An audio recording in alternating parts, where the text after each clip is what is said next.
నమస్తే. ఈరోజు మన స్టూడియోలో మనతో పాటు పురావస్తు శాఖ పరిశోధకులు డాక్టర్ ఈమని శివనాగిరెడ్డి గారు మనతో ఉన్నారు. అలంపురం క్షేత్రం గురించి మనం కొన్ని విషయాలు తెలుసుకుందాం. నమస్తే సార్. నమస్కారం సార్. మన దేశంలో చాలా పుణ్యక్షేత్రాలు అంటే నదీ తీరాన్ని ఉండడం జరిగింది కదా. ఇప్పుడు అలంపురం క్షేత్రం గురించి ఏమన్నా అంటే దానికి ఏమన్నా ప్రత్యేకంగా ఏమన్నా ఉందా చెప్పగలరా? ఆలయాలన్నీ కూడా నిర్మించటానికి శిల్ప ఆగమ శాస్త్రాల్లో కొన్ని నియమాలు చెప్పారు. అవి ఏమిటంటే వనే గిరే చ నగరే చైవ పుణ్య వృక్షంతు తటాకే, తటనీ తటే ఝరిత్ సంగమే, ఇలా కొన్ని ప్రదేశాలు ఆలయాలు ఎక్కడ నిర్మించాలి అని ఆగమ శిల్పశాస్త్రాలు చెప్పాయి. ఆ రకంగానే మన భారతదేశంలో హిమాలయం నుంచి మొదలు పెడితే కన్యాకుమారి వరకు అనేక నదులు ఉన్నాయి. ఈ నదుల ఒడ్డున కానీ నదులు సంగమించేటువంటి క్షేత్రాల్లో కానీ ఆలయాలు నిర్మించటం అతి పురాతన కాలం నుంచి జరిగింది మనకి. మనం ఇక్కడ అలంపూర్ గురించి మాట్లాడితే ఇది ప్రస్తుతం తెలంగాణ రాష్ట్రంలో జోగులాంబ గద్వాల జిల్లాలో ఉంది. ఇది తుంగభద్ర నదికి కుడివైపు గట్టు మీద ఉందన్నమాట. దాని యొక్క ప్రశస్తం ఏమిటంటే ఈ అలంపురాన్ని దక్షిణ కాశీ అని కూడా అన్నారు. ఎందుకన్నారు? ఊరిని సింపుల్గా అనలేదు దాన్ని. అక్కడ కాశీ క్షేత్రంలో ఉన్నటువంటి నది విలక్షణత తీర్థక్షేత్రంగా ఉన్నది. అక్కడ ఎన్ని ఘాట్లు ఉన్నాయి, ఎన్ని తీర్థాలు ఉన్నాయి, దాని ప్రాశస్త్యం ఏమిటి అనేదాన్ని సారూప్యతలతో మళ్ళీ మనకి ఇక్కడ అలంపురం కూడా ఉంది కాబట్టి దక్షిణ కాశీ అని పిలిచారు అలంపురాన్ని. అయితే దీని ప్రత్యేకత అసలు ఎక్కడుంది? కేవలం దక్షిణ కాశీ అంటే సరిపోతుందా? సరిపోదు. ఇక్కడ కూడా అక్కడలాగే ఒక నది ఉంది. అక్కడ గంగా నది ఉంటే ఇక్కడ తుంగభద్ర నది ఉంది.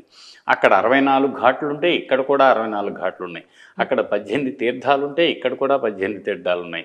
అక్కడ కాశీ విశ్వనాథుడు ప్రధాన అధిష్టాన దేవత అయితే ఇక్కడ బాలబ్రహ్మేశ్వరుడు అనేటువంటి ఈశ్వరుడే అలంపుర క్షేత్రానికి అధిదేవత.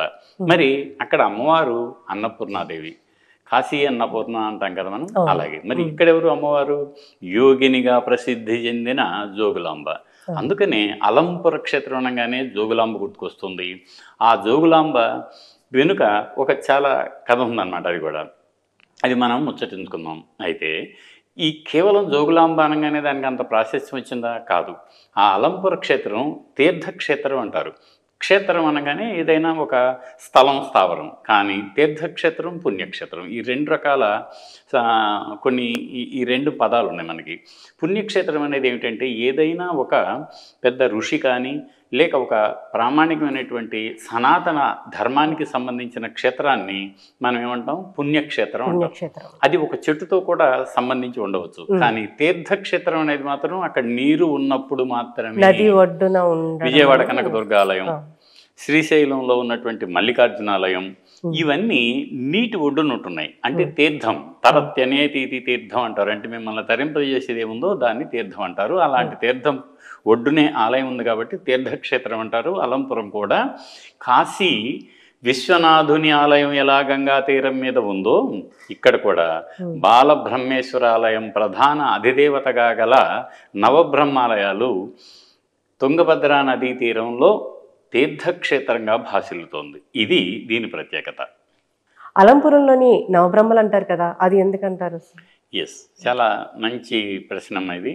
అంటే బ్రహ్మ ఆలయాలు ఇక్కడ చాలా మనం గమనించవలసిన విషయాలు ఉన్నాయి. చాలా చోట్ల ఏమంటారంటే బ్రహ్మకు అసలు ఆలయమే ఉండదు కదా, మరి బ్రహ్మాలయాలు అంటారు ఏమిటి అని అక్కడికి వచ్చిన యాత్రికులు చాలా మంది తమలో తాము ప్రశ్నించుకుంటూ ఉంటారు. అక్కడ ఉన్నటువంటి వాళ్ళని అర్చకుల్ని అడుగుతూ ఉంటారు.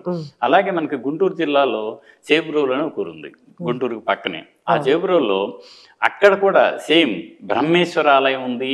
అది బ్రహ్మకు ఆలయం ఉందని చాలా మంది పాపం బ్రహ్మను చూద్దామని వెళ్తారు. కానీ అక్కడ ఉన్నది లింగం, లింగం మీద ముఖలింగం అంటారు. 4 వైపు బ్రహ్మ ఉండదు. కానీ దాన్ని చతుర్ముఖ బ్రహ్మలింగేశ్వరం అని ఆయన రాజావాసిరెడ్డి వెంకటాద్రి నాయుడు తాను కట్టి దాదాపుగా 1810-14 మధ్య కట్టాడు. అందువల్ల అది ఏంటి, ఆ క్షేత్రానికి బ్రహ్మకి సంబంధం ఉంది కాబట్టి చతుర్ముఖ బ్రహ్మ లింగేశ్వరాలయం అని పెట్టడం వల్ల ఆ ఈశ్వరు అనేది పక్కకు పోతుంది, కేవలం బ్రహ్మకి ప్రాచుర్యం దక్కిందనమాట. ఎందుకంటే సృష్టికర్త కాబట్టి. ఇక్కడ కూడా ఏం చేశారు, నవబ్రహ్మాలయాలు అని వచ్చేసింది. యాక్చువల్గా బ్రహ్మకి ఆలయాలుగా నవబ్రహ్మాలయాలు ఏంటి, 9 బ్రహ్మకు ఆలయాలు అని, లేక బ్రహ్మకు 9 ఆలయాలని అర్థం అలా స్ఫురిస్తుంది. అది ప్రచారంలో అలా ఉంది. కాదు, ఇది నవబ్రహ్మేశ్వరాలయాలు.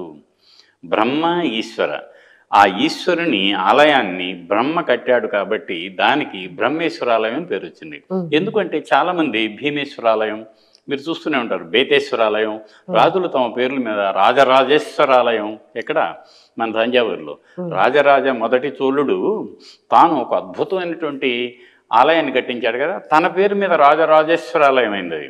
అలా చాలామంది పేర్లు రాజుల పేర్లు ఉంటాయి, ఎవరు ప్రతిష్ఠితే వాళ్ళ పేర్ల మీద ఉంటాయి. ఇక్కడికి వచ్చేసిన బ్రహ్మ ప్రతిష్ఠించాడు అన్న స్థల పురాణం ఉన్న ఆధారంగా ఈ ఆలయానికి బ్రహ్మేశ్వరాలయం అని వచ్చింది. అయితే ఇక్కడ 9 ఉన్నాయి, దాని వెనక కూడా ఒక చక్కటి కథ ఉందన్నమాట. ఈ 9 ఏమిటి, అసలు ఒక ఆలయం సరిపోతుంది కదా అనుకుంటే మనం ఎక్కడికైనా వెళ్ళినప్పుడు ఒకే ఆలయం ఉంటుంది, లేక 2 ఆలయాలు ఉంటాయి. ఒకే ఆలయం ఉంటే దాన్ని ఏకకూటం అంటాం. 2 ఆలయాలు ఎదురెదురుగా కానీ పక్క పక్క కానీ ఉంటే వాటిని ద్వికూటం అంటారు. 2 కూటం అంటే గూడు లాంటిది, ఒకటని ఒక యూనిట్. 3 ఉంటాయి. మీరు వరంగల్లో 1000 స్తంభాలు కూడా చూసి ఉంటారు. అది మధ్యలో ప్రధానాలయం, అటు ఇటు అభిముఖంగా ఎదురెదురుగా చూస్తున్న మరో 2 ఆలయాలు ఉంటాయి. ఆయన కట్టించింది ఎవరు? కాకతీయ రుద్రదేవుడు, మొదటి రుద్రదేవుడు. అతను 1163లో కట్టించాడు. కట్టించినప్పుడు అందులో ఏం రాశాడు? రుద్ర ఆదిత్య వాసుదేవులకు ఈ త్రికూటాలయాన్ని నిర్మించాను అని చెప్పాడు. అలా 3 ఆలయాలు కూడా ఉంటే త్రికూటం అంటాం. మరో రకంలో చతుష్కోటం అంటే 4 ఆలయాలు వరుసనే కానీ లేక ఎదురుగా కానీ ఒక సముదాయంలో. పాన్గల్, నల్లగొండ జిల్లాలో ఉన్న పాన్గల్లో చతుష్కోటాలయం ఉంది, పచ్చల సోమేశ్వరాలయం అంటాం. మరోటి పంచకోటాలయం అంటే ఏమిటి? 5 ఆలయాలు ఒకే చోట ఉంటాం, ఒకే సముదాయానికి ఒక మండపానికి కలపబడి ఉంటాం. వరంగల్ జిల్లాలో రామప్పకి దగ్గర ఉన్నటువంటి రామానుజపురంలోను, అక్కడే ఉన్న మల్లంపల్లి పక్కనే ఉన్న ఆత్మకూరులో ఈ 2 చోట్ల కోట ఆలయాలు ఉన్నాయి. పంచకూటం అంటే 5 ఆలయాలు ఒకే సముదాయంలో. ఇలా మనం విడమర్చి చెప్పుకోవచ్చు. ఇక్కడ ఏమైంది? నవబ్రహ్మేశ్వరాలయాలు. మరి అన్నీ కలిపి ఉన్నాయా? కలిపి లేవు, విడివిడిగా ఉన్నాయి. ఒకే వరుసలో 5, 6 ఉన్నాయి, మరో చాట ఒకటి ఉంది, ఇంకొక చాట. ఇలా ఒక కాంప్లెక్స్లో అలంపురంలో తుంగభద్ర నది దక్షిణ తీరంలో మొత్తం కలిపి 9 ఆలయాలు ఉన్నాయి. 9 ఆలయాలని బ్రహ్మేశ్వర ఆలయాలు అంటారు. మొత్తాన్ని కలిపి నవబ్రహ్మేశ్వరాలయ సముదాయం అంటారు. అది దేవుడు శివుడైతే అది దేవత జోగులాంబ. ఆవిడ అష్టాదశ శక్తిపీఠాల్లో 5వ పీఠంగా గుర్తింపు పొందింది. మళ్ళీ మన తెలుగు రాష్ట్రాల్లో పిఠాపురంలో పురుహూతికాదేవి, అలాగే శ్రీశైలంలో బ్రహ్మరాంబికాదేవి కూడా శక్తిపీఠాల్లో ఒకటిగా గుర్తింపు పొందినటువంటి విషయం మనకు తెలుసు. ఇక్కడికి వద్దాం మళ్ళీ. ఎందుకు ఈ నవబ్రహ్మాలయాలు? దాని అర్థం ఏమిటి అంటే, ఇక్కడ మనం ఏదైనా సరే భారతదేశంలో ఏదైనా ఒక ఆలయం నిర్మించినా లేక ఒక పని చేసినా అవన్నీ కూడా మన సంస్కృతికి లేక పర్యావరణానికి ముడిపడినటువంటి అంశాలు అందులో ఇమిడి ఉంటాయి. మనకి తెలిసిందే, మాయ కాదు, మంత్రం కాదు, ఇదంతా కూడా వాస్తవం అన్నమాట. దాన్ని అర్థం చేసుకున్నప్పుడు మాత్రమే భారతీయ సంస్కృతిలోని విశిష్టత మనకు తెలుస్తుంది. ఇక్కడ ఏమైంది? మీకు దీంట్లో ఉదాహరణకు చెబుతున్నాను. అంటే బాల బ్రహ్మేశ్వరాలయం, అర్క బ్రహ్మేశ్వరాలయం, స్వర్గ బ్రహ్మేశ్వరాలయం, గరుడ బ్రహ్మేశ్వరాలయం, తారక బ్రహ్మేశ్వరాలయం, కుమార బ్రహ్మేశ్వరాలయం, ఇలా 8. మన నవ అంటే 9 కదా. ఈ 9 ఆలయాలకి 9 పేర్లు ఉన్నాయి. ఏమిటిది? అర్క అంటే జిల్లేడు, మీకు తెలుసు కదా. ఇలా మొదలు పెట్టుకుంటే ఈ 9 ఔషధీ గుణాలు ఉన్నటువంటి ఔషధాల యొక్క ప్రతిరూపాలుగాను, వాటిని కాపాడుకుంటే మనం కాపాడుకుంటామని. అలా కాపాడుకోవటం మామూలుగా సాధ్యం కాబట్టి వాటికి దేవాలయాలతో ముడిపెట్టి దేవుడికి జోడించినప్పుడు మాత్రమే ప్రతినిత్యం దర్శించుకోవటం, తర్వాత వాటిని మననం చేసుకోవటం. ఓహో, వీటి వెనుక ఇంత పరమార్థం ఉందా అని అర్థం చేసుకున్నప్పుడు పర్యావరణాన్ని కూడా ఆధ్యాత్మిక చింతనతో పాటు పర్యావరణ పరిరక్షణ కూడా మన దైనందిన జీవితంలో ఒక భాగం చేసుకుంటాం. అందుకని 9 రకాల ఔషధి మొక్కల పేర్ల మీద 9 రకాల ఈశ్వరులకు ఆలయాలను బ్రహ్మ నిర్మించాడు అన్న స్థల పురాణం నేపథ్యంలో నవబ్రహ్మేశ్వరాలయాలు అన్న ఆలయాలు అలంపురంలో సుప్రతిష్టమైనవి. సార్, ఇప్పుడు అలంపురం స్థలపురం గురించి ఏదైనా చెప్తారా? అంటే ఏదైనా సరే భారతదేశంలో మీకు ఎలా ఉంటుందంటే, తొక్కితే రాయి మొక్కితే దేవుడు అనేది భారతదేశం అంతా కూడా అందరం అనుకుంటూ ఉంటాం. రాయి తొక్కారనుకోండి, అది రాయే, అదే రాయి దేవుడు. అలా ప్రతి స్థలానికి కూడా అంటే స్థలాభోగం శిలాభోగం అని కూడా జనంలో నానుడు ఉంది. అంటే ఏమిటి, స్థలానికి ఒక భోగం ఉంది, శిలకి ఒక భోగం ఉంది అనేది. ఇక్కడ ఈ రెండింటిని మనం సమన్వయం చేసుకోవాలి. అలా చేసినప్పుడు వాటి వెనుకున్నటువంటి కొన్ని గాథలు కథలు ప్రచారంలో ఉంటాయి. అవి స్థల పురాణాలుగా ప్రసిద్ధి చెందాయి. ఇవన్నీ కూడా పురాణాంతర్గతంగా ఉన్నాయన్నమాట. తర్వాత కాలాల్లో పురాణాల్లోకి వెళ్ళిన మాట నిజం.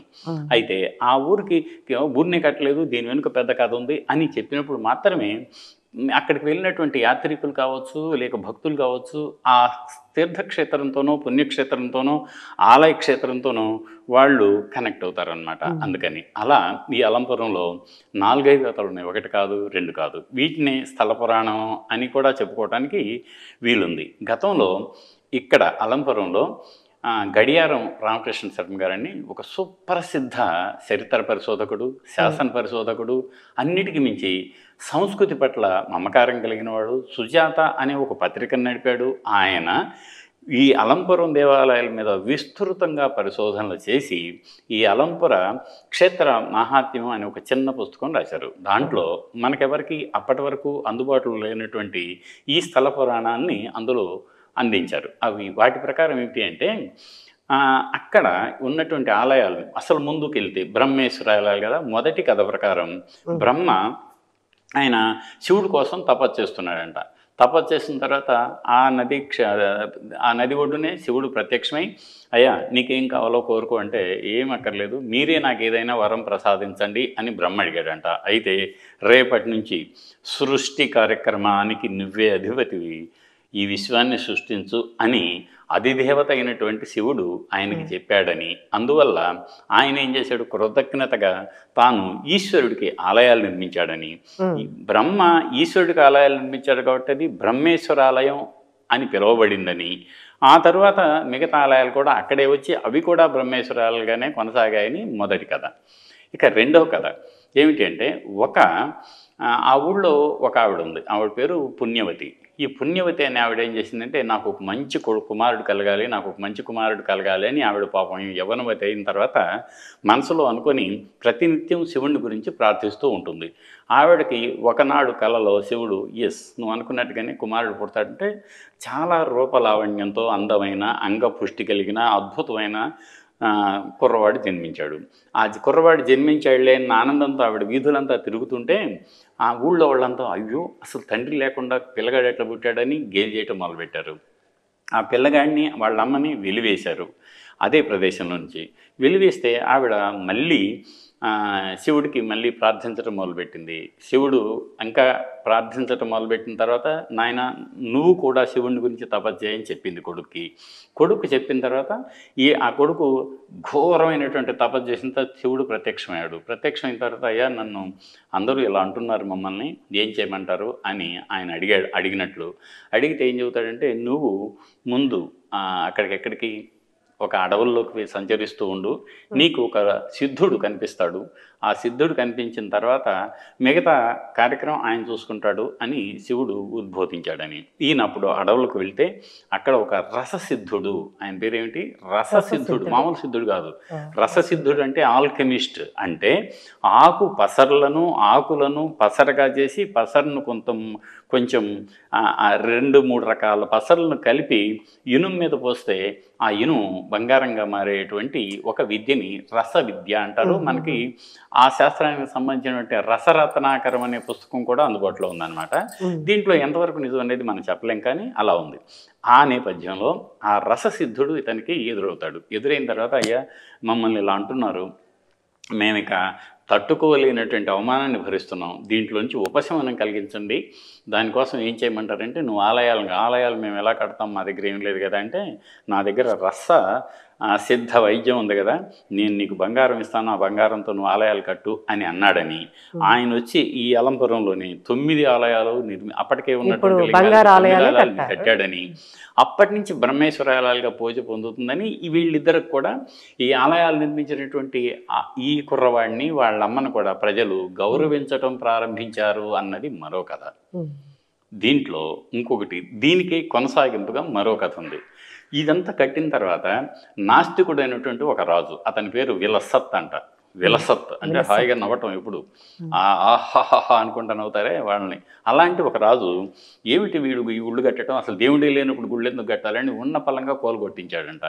కూలగొట్టించిన తర్వాత ఏమైంది, అతను కూలగొట్టించిన తర్వాత అతను రాజ్యాన్ని పోగొట్టుకుని మళ్ళీ అడవికి వెళ్ళాడని, అడవికి వెళ్తే బాగా ఆకలైందని, ఆకలైనప్పుడు లోకల్గా ఉన్నటువంటి ఒక వేటగాడిని, అయ్యా నాకు ఆకలి అవుతుంది కొంచెం ఏదైనా ఆహారం పెట్టాని అంటే, తను వేటకు వెళ్తే అక్కడ ఒక లేడీ కనిపించింది.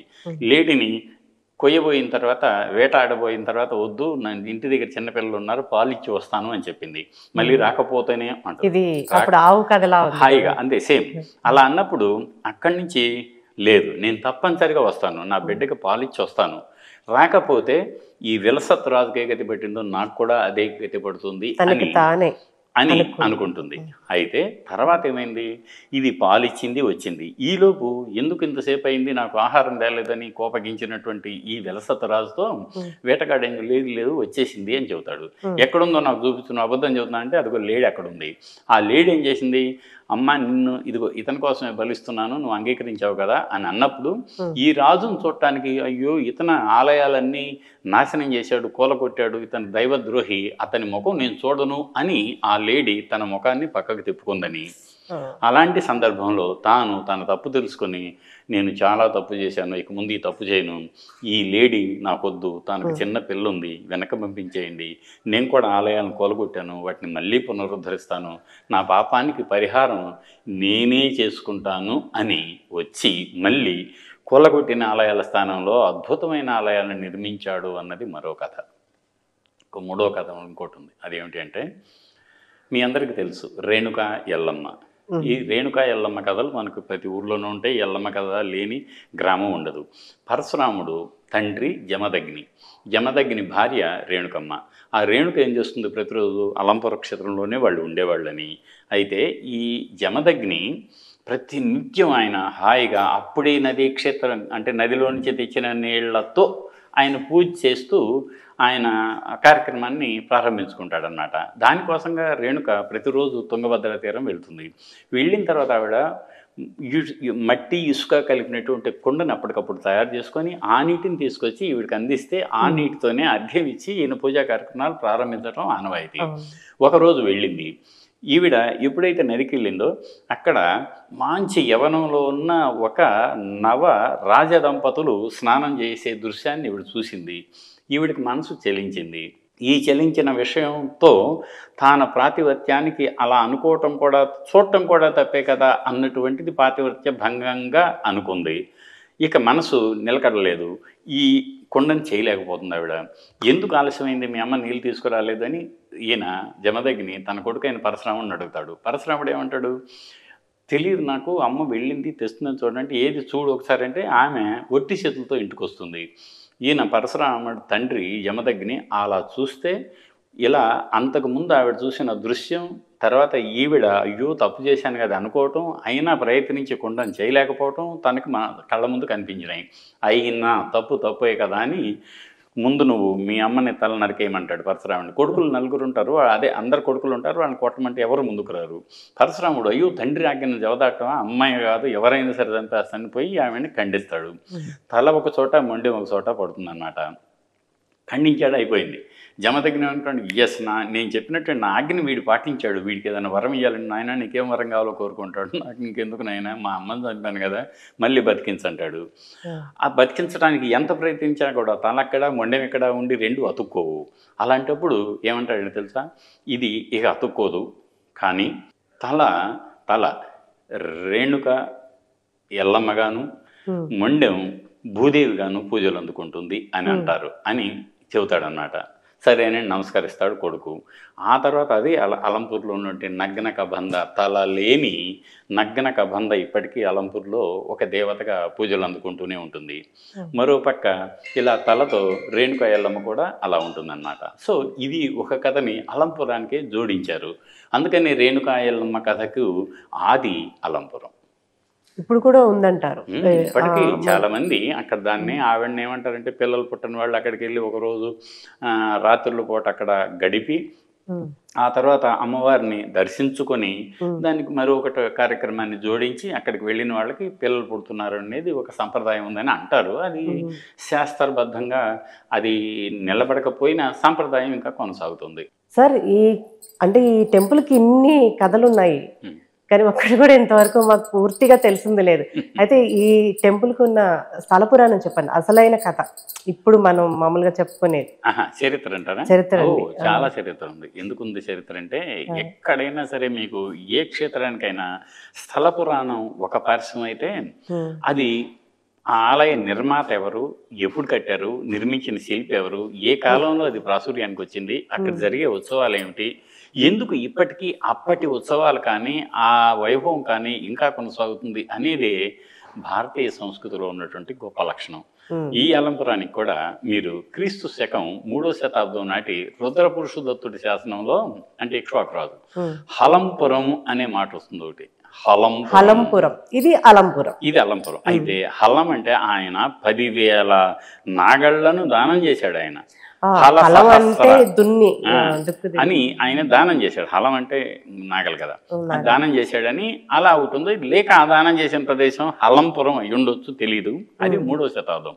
కానీ ఆ తరువాత వచ్చినటువంటి విష్ణు కుండిళ్ళు, మన హైదరాబాద్ పక్కనే ఉన్న కేసరగుట్ట నుంచి పరిపాలించిన విష్ణు కుండిళ్ళు, వాళ్ళు దక్షిణాన పెన్నా నది నుంచి ఉత్తరాన నర్మదా నది వరకు పరిపాలించారు.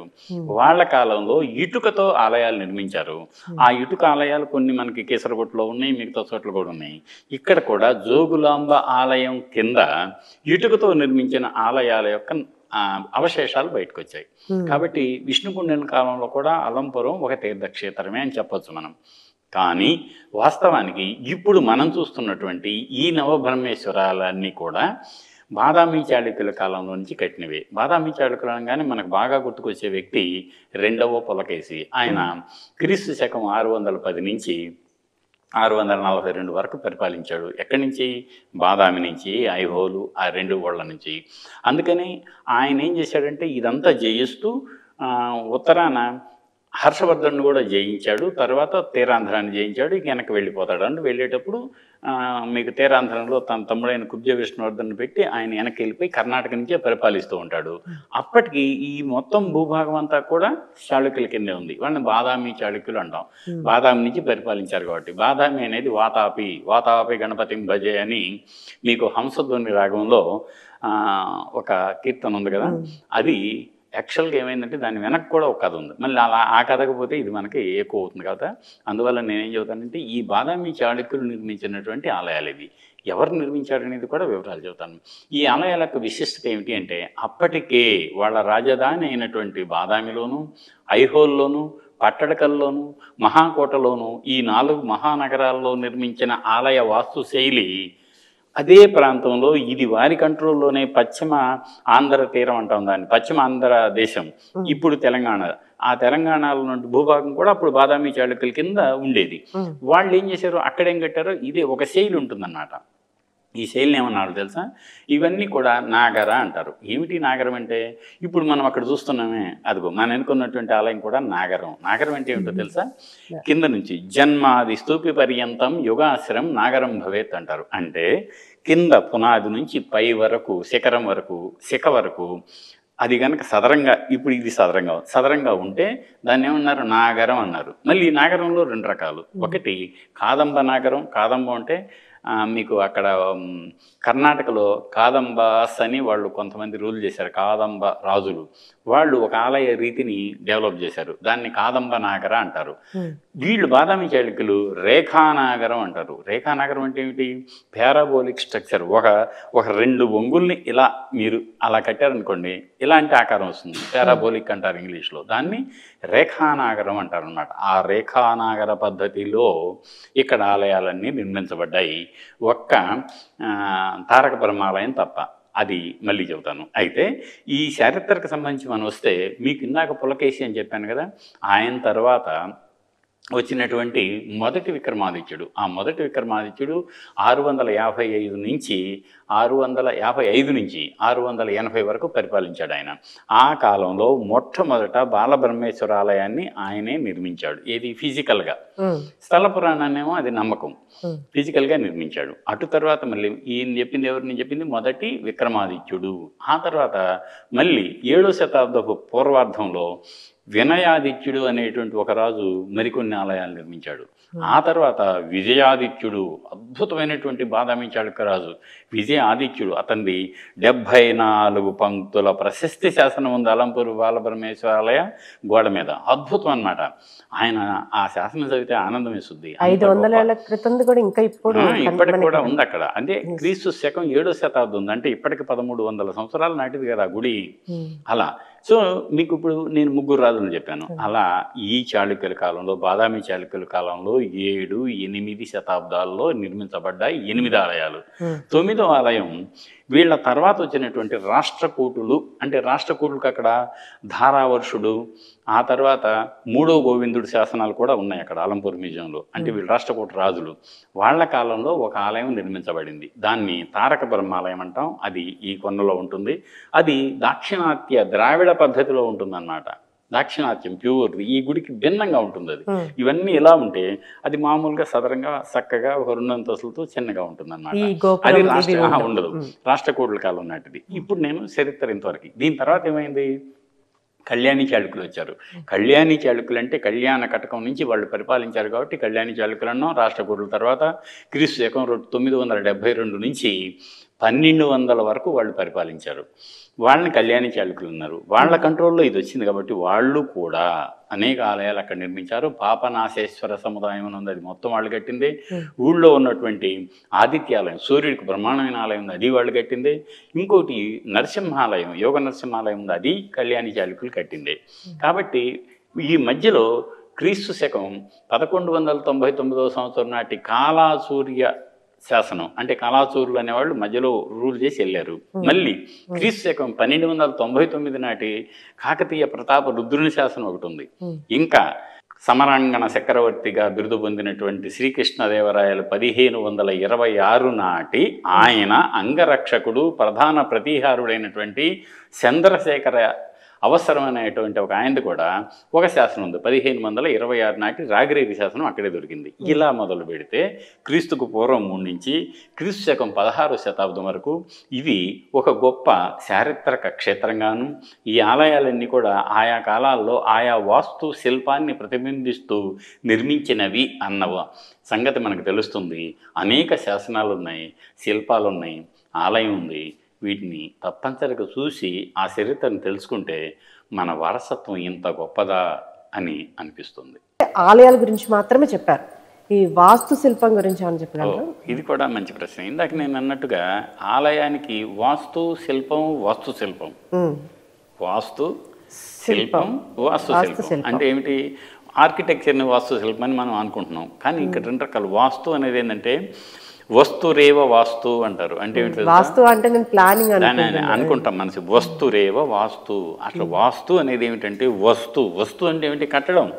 ఏదైనా ఒక కట్టడం ఉన్నప్పుడు మాత్రమే కట్టడాన్ని వస్తువు అంటాం. ఆ కట్టడానికి సంబంధించిన విషయాన్ని వాస్తు అంటాం అన్నమాట. అలా వెరీ సింపుల్, మనం దీన్ని కాంప్లికేట్ చేయకుండా. అయితే ఇక్కడ నేను చెప్పినట్టుగా వాస్తు అంటే కట్టడానికి సంబంధించిన విషయం. శిల్పం అంటేను శిల్పాలు, విడి శిల్పాలు ఉంటాయి. తర్వాత గోడల మీద, అధిష్టానాల మీద, కప్పుల మీద, తర్వాత మీకు ప్రస్తరాల మీద, శిఖరాల మీద శిల్పం, దాన్ని వాస్తు శిల్పం అంటాం అన్నమాట. అలా ఈ 3 రకాలుగా మనం అర్థం చేసుకోవాలి. ఇలా అర్థం చేసుకుంటే అలంపూర్లో ఉన్నటువంటి ఆలయాలు 2 రకాలు. ఒకటేమిటి? సాంధార, నిరంధార అంటారు. వీటిని ఏం కన్ఫ్యూజ్ కావాల్సిన పని లేదు. సాంధార, నిరంధార. ఏమిటి సాంధారం అంటే ఒక ఆలయాన్ని లోపల ప్రదక్షిణం చేసుకోవటానికి వీలుగా ఉన్నదాన్ని సాంధార అంటాం. ఆలయం చుట్టూ మీరు తిరగవచ్చు, కానీ దానికి క్లోజ్ అయ్యి ఉండదు అనమాట, లోపల కాదు, మీరు బయట ప్రదక్షిణ చేసుకుంటారు, దాన్ని నిరంధారం అంటాం. అలా ఇక్కడ ఉన్నటువంటి ఆలయాలు ఈ 2 రకాలుగా కూడా ఉన్నాయి. అంటే లోపల గర్భాలయం, అర్ధమండపం, మహామండపం ఇవన్నీ క్లోజ్ అయి ఉంటాయి చుట్టూ.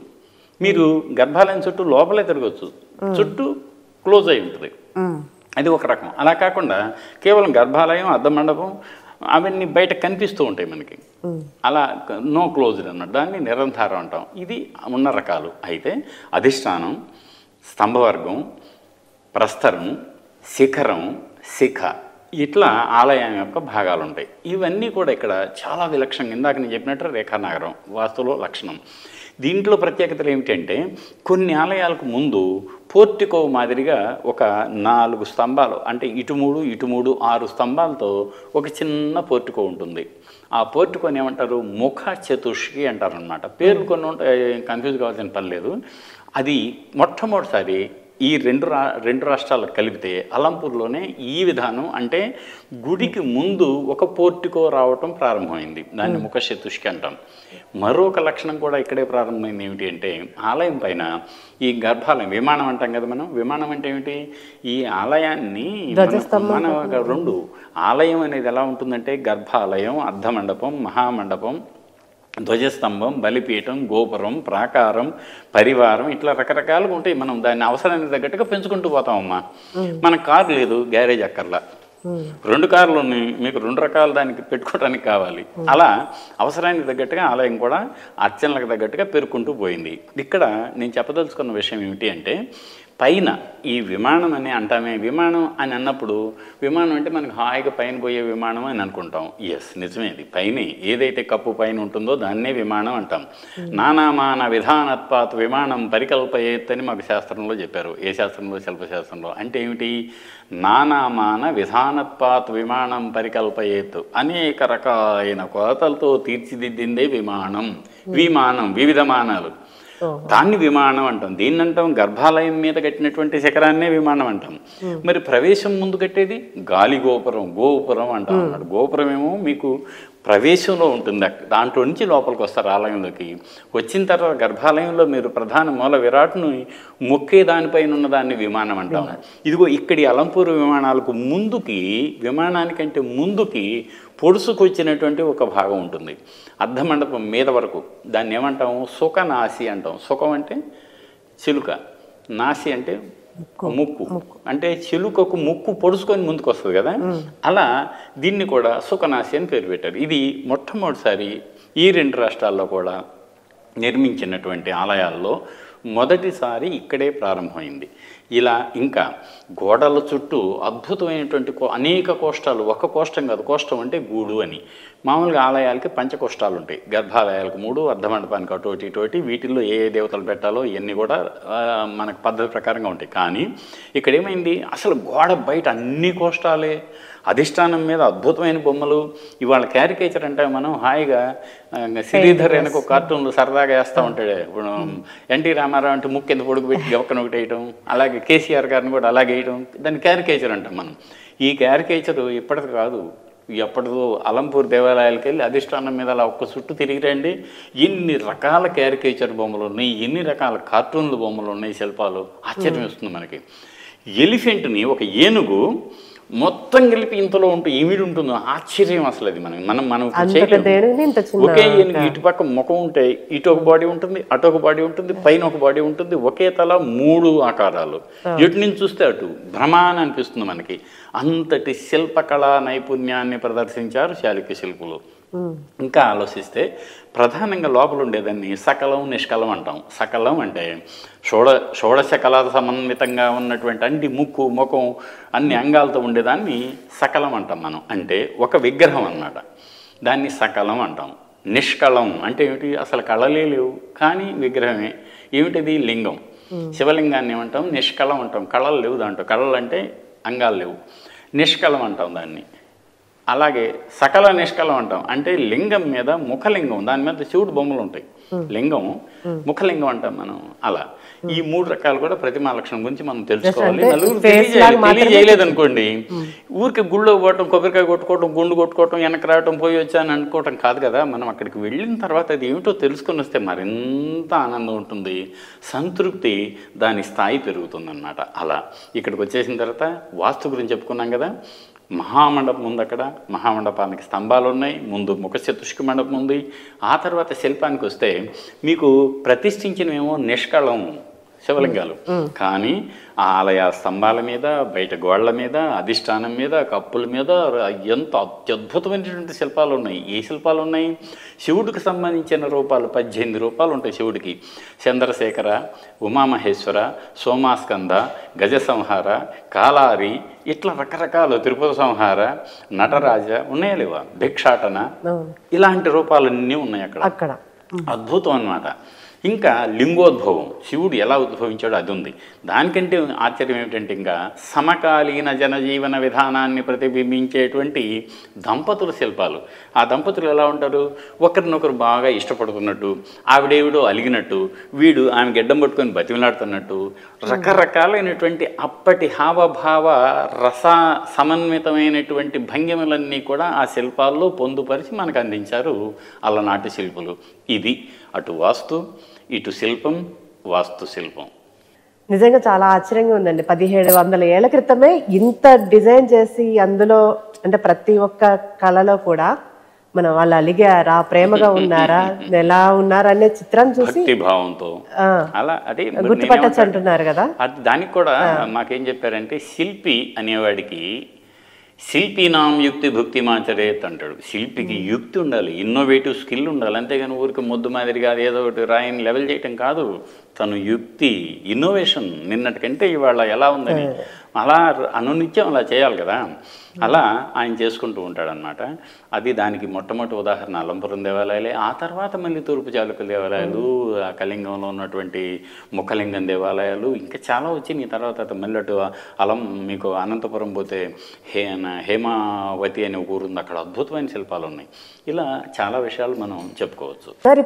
ఇప్పుడు అలంపురంలో ఈ నవబ్రహ్మ ఆలయాలైనా దాని గురించి చెప్పుకునేది ఇంకేమైనా చెప్పుకోవచ్చు? చాలా ఉన్నాయమ్మా. ఎలా ఉందంటే, అలంపుర క్షేత్రానికి వెళ్తే ఇందాక మనం ముందు అనుకున్నామే, 18 తీర్థాలు, 64 ఘట్టాలు, అనేక ఆలయాలు, శిల్పాలు, శాసనాలు అని అనుకున్నాం కదా. అలాగే అది కేవలం ఏదో మనం అతిశయంతో చెప్పిన మాట కాదు, వాస్తవం. అక్కడికి వెళ్ళిన తర్వాత మీరు అలంపురంలో ఆ నవబ్రహ్మేశ్వరాలయాలు చూసిన తర్వాత ఊళ్ళోనే ఉన్నటువంటి ఆదిత్య సూర్య భగవానుడు ఆలయం, ఆ తర్వాత యోగ నరసింహాలయం, మీనాక్షి ఆలయం, ఇవన్నీ చూస్తాం మనం. చూసిన తర్వాత బయటకు వచ్చేస్తే మీకు ఒక గమ్మత్తైనటువంటి ఆలయం ఉంటుంది. అది ఏమిటి? దాన్ని పాప వినాశేశ్వరాలయం, దాన్ని పాపనాశిని అంటారు. అంటే ఏమిటి? ఈ అలంపూర్ గుళ్ళకి కొంచెం భిన్నంగా మరో రాయి, ఇది ఎర్ర ఇసుక రాయితో కట్టారు, అదేమో స్థానికంగా ఉండే కడప రాయితో కట్టారు. అది కొంచెం ఎగువగా ఒక పెద్ద గుంపు, అది ఆలయాల గుంపు, అంటే గ్రూప్ ఆఫ్ టెంపుల్స్. ఆ ఆలయాలన్నీ కలిపి కట్టారు కళ్యాణి చాళుక్యుల పీరియడ్లో. వాటిని పాపనాశేశ్వర ఆలయం అంటాం. అంటే ఏమిటి? అలంపురంలో ఉన్నటువంటి ఈ తీర్థం, తుంగభద్ర నదిలో ఉన్న తీర్థం పాప వినాశిని. అదిగో అలాంటి పాప వినాశినికి ఆలయాలు నిర్మించుకున్న ప్రతి వాళ్ళు పోయారు, కట్టారు.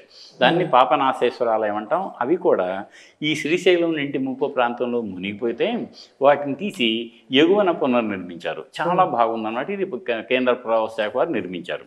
అలాగే బొగ్గా రామలింగేశ్వరాలయం ఇంకొకటి ఉంది.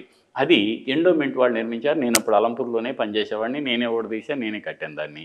దీంతో పాటు మరొక ఆలయం చూడాల్సింది ఏమిటి అంటే, మీరు అలంపూర్ వెళ్తుంటేనే కుడివైపున రమ్మని కవ్విస్తూ ఉంటుంది ఒక ఆలయం. అంత అద్భుతమైనటువంటి రూప లావణ్యంతో, శిల్ప సౌందర్యంతో తొణికిసలాడే అద్భుతమైనటువంటి ఆలయం మరి ఏదో కాదు, దాన్నే కూడలి సంగమేశ్వర ఆలయం అంటాం. కూడలి సంగమేశ్వరం, దాంట్లోనే అర్థం ఉంది. కూడలి ఒకటి మరో దాంతో కూడేదాన్ని కూడలి అంటాం. దేంతో కూడుతుంది? తుంగభద్ర నది ఉరకల పరుగులతో ఎప్పుడెప్పుడు కలుద్దామా అని తన ప్రియ నేస్తమైనటువంటి కృష్ణానదితో పరవళ్ళు తొక్కుతూ ముందు కలిసి కౌగులించుకుంటుంది. ఆ ప్రదేశమే కూడలి సంగమం అంటాం. కూడలి సంగమం రెండు హాయిగా కావాలి ఎప్పుడు అని కలుసుకుంటాయి అన్నమాట. దాన్ని కూడలి సంగమం అంటాం. అక్కడ మళ్ళీ ఇదే వినయాదిత్యుడు, చాళుక్య వినయాదిత్యుడు ఒక అద్భుతమైన ఆలయాన్ని కట్టాడు. ఆ రెండు కలిసే నడిగడ్డలో, దాని పేరు కూడలి సంగమేశ్వర ఆలయం. భారతదేశంలో ఎక్కడా లేనట్టుగా ఈ ఆలయానికి బయట పెద్ద ఎత్తైన ప్రకారం, కింద ఒక అధిష్టానం, దాని కింద ఒక ఉపపీఠం, దాని కింద 14 అడుగుల లోతున్నటువంటి పునాదులు ఎక్కడా లేవు, భారతదేశంలో రాలేదు. ఎందుకంత దృఢతరమైన పునాదులు పెట్టారు అంటే, మీకు 2 నదులు కలుస్తాయి, వరదలు వస్తాయి కదా, వరద తాకిడికి కూడా ఈ ఆలయం యొక్క భద్రతకు ఏమాత్రం భంగం కాకూడదు, నేను నిర్మించిన ఈ ఆలయం తరతరాలుగా కొనసాగాలి అని ఆనాడు అంత శ్రద్ధ తీసుకొని కట్టారనమాట. దాన్ని కొడలి సంగమేశ్వర ఆలయం అంటాం. ముందు వీటన్నిటికంటే విలక్షణంగా ముందు ఒక నందికి ఒక మండపం, దాటితే సోపాన మార్గం అంటే మెట్లు దాటితే ప్రదక్షిణాపథం నుంచి మళ్ళీ ముఖచతుష్కులో మీరు ఎంటర్ అవుతారు. మహామండపం, మళ్ళీ లోపల ప్రదక్షిణ, గర్భాలయం అర్ధమండపాలతో ఉంటుంది. చక్కటి విమానం ఉంటుంది. అద్భుతమైనటువంటి చాళుక్య శిల్ప కళకు అద్దం పట్టేటువంటి అందమైన ఆలయం కోడలి సంగమేశ్వర ఆలయం. ఇలా అలంపురంలో మీరు ఎప్పుడు అలంపురం చూద్దాము అని అనుకుంటే మీ మనసులో 1 కాదు 2 కాదు, నవబ్రహ్మేశ్వరాలయ సముదాయం, పాప వినాశేశ్వరాల సముదాయం, యోగ నరసింహాలయం, ఆదిత్యాలయం, వీటితో పాటు మధుర మీనాక్షి అమ్మవారి ఆలయం కూడా మిమ్మల్ని అక్కడికి రమ్మని, వచ్చి తరించి పొమ్మని ఒక చక్కటి సందేశాన్ని మనకి అందిస్తుంది అలంపుర క్షేత్రం. అదండి, చూసారు కదా, ఇప్పటి వరకు మనం అలంపురం పుణ్యక్షేత్రం గురించి చాలా విషయాలు తెలుసుకున్నాం. మరో ఎపిసోడ్లో మరో క్షేత్రం గురించి తెలుసుకుందాం. నమస్తే.